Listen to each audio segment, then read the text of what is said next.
C'est le calme avant la tempête sur les marchés financiers. On est à 2 jours d'une décision historique de la Banque centrale américaine, la Fed.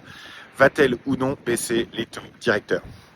C'est la grande question qu'on se pose depuis des semaines et sur laquelle on a eu peu de visibilité du fait du shutdown du gouvernement fédéral américain qui avait poussé la Fed à ne pas savoir très bien quoi faire puisque on n'a pas eu de données économiques américaines ces dernières semaines.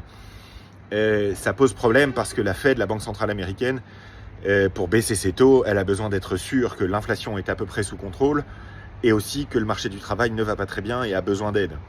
Parce que baisser les taux directeurs aux États-Unis, ça veut tout simplement dire soutenir les entreprises et les consommateurs et donc les marchés financiers par ailleurs. Donc maintenant, on est à 2 jours. Il y a évidemment moins de volatilité ces derniers temps puisqu'on est reparti sur une anticipation très positive concernant cette baisse des taux. 85% des investisseurs aujourd'hui pensent que la Fed va baisser ses taux mercredi.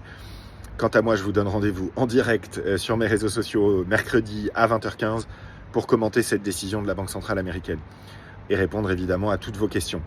Cette semaine, on aura également Broadcom, Oracle et Adobe qui vont publier des résultats semestriels ou annuels.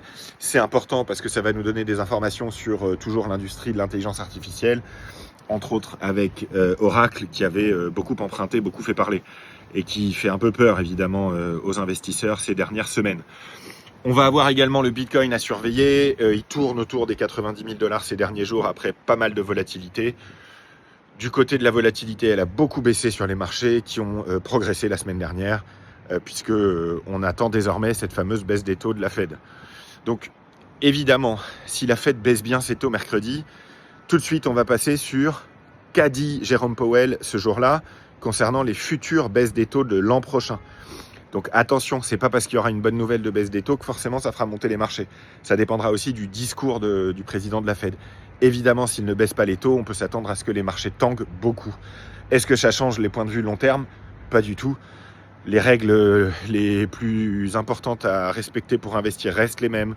À long terme, diversifié, progressif. C'est ça qui fonctionne et qui a fonctionné encore cette année.